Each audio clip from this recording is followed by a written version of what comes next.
secrétaire d'État chargé des affaires européennes depuis le 26 juillet 2020, Clément Beaune est un élève modèle du gouvernement qui cultive le goût pour le travail bien fait et la discrétion, a osé se dévoiler quelque peu dans les pages du magazine Paris Match.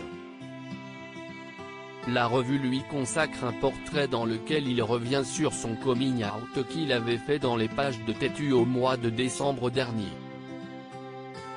Clément Beaune est un accro au travail. Dans Paris Match, il est décrit comme un homme qui ne dort que 5 heures par nuit, qui cumule en un peu plus d'un an 100 déplacements, dont 49 hors de France, et 24 pays visités sur les 27 formant l'Union.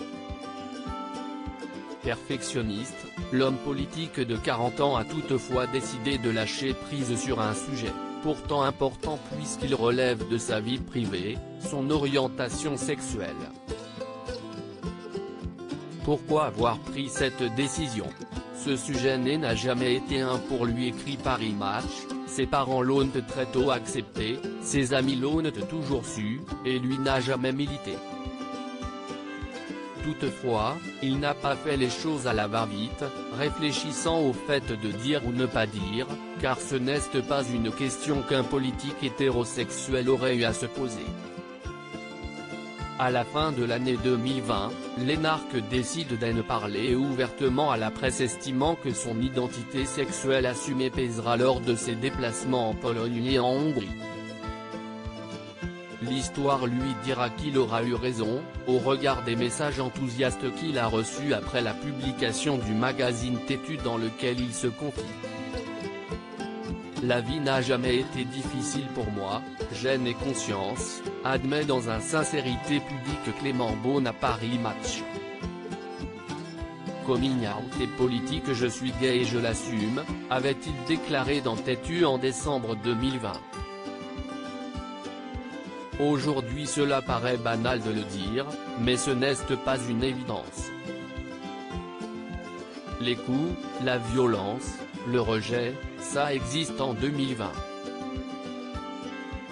Dire aujourd'hui mon orientation sexuelle, ce n'est pas de l'indécence ou de la mise en scène de l'intimité, avait-il ajouté. Le haut fonctionnaire a été maître de son coming out, à la différence d'un de ses collègues, le porte-parole du gouvernement Gabriel Attal, qui a été outé par l'avocat et proche des Gilets jaunes, Juan Branco.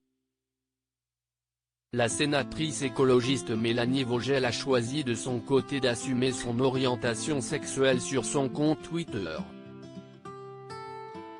Avant d'avoir des responsabilités politiques, si est quelque chose que je faisais peu. Je le fais maintenant parce que je sais que ça compte pour beaucoup de gens de voir qu'il y a des gens avec lesquels ils peuvent s'identifier qui accèdent au pouvoir, avait-elle confié à Alba Ventura sur RTL.